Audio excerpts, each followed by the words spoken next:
Hollywood blockbuster Noah walked not on a red carpet last night, but on a flood-themed one for its premiere in London. Makes it sound like you had to walk in galoshes. It's controversially tells the biblical story of the man chosen to perform an epic rescue mission to save the world from natural disaster. I caught up with Russell Crowe, who plays Noah.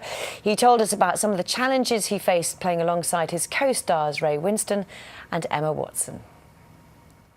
Lovely, amazing movie. I sometimes couldn't breathe in this movie. I forgot to breathe because the sheer kind of the rain, the water, the claustrophobia as well of the Ark.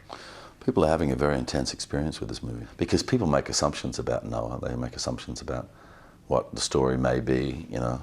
But when you talk to them, you realise that their assumptions are not biblical. They're not based on the Bible. The vast majority of people are making assumptions based on children's books that were read to them when they were 6 or 7 years old. A great flood is coming.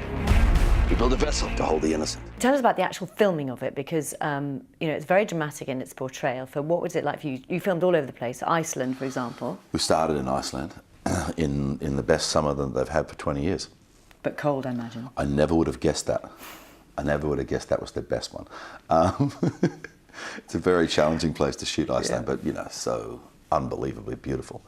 Yeah, I mean, it was quite easily the most difficult job I've ever done, and that includes Gladiator or Cinderella Man or anything else, Master and Commander, you know. Choice was in your hands, Noah.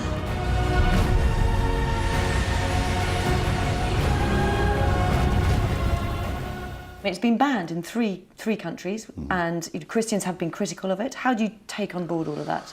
Well, you don't go into this expecting everybody to, you know, be super pleased with the fact that you're taking on a biblical story. I mean, you know, you expect a certain amount of criticism.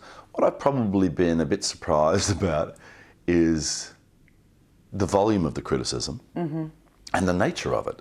You know, there's a whole bunch of people putting their stamp on an opinion about a piece of art that they haven't actually seen yet. Tell us about, we've got some amazing British actors in there, Emma Watson, Ray Winstone. And I mean, just fantastic. Tell us a little bit about Anthony Hopkins. Of course. How was Emma Watson? Because we're all so fond of her. What was it like working with Look, her? I think she's really special. You know, I think that this was a big challenge for her. Did you dance waltzes together? Yes. I mean, it was a very, you know, concentrated, focused set. So on Sunday afternoons, we would go and do Viennese waltz lessons together and then have a cup of tea afterwards. How very really British cool. of you. I tried to do that with Ray too, but he didn't. I wanted to do samba lessons with him, but he wouldn't. He wouldn't get engaged.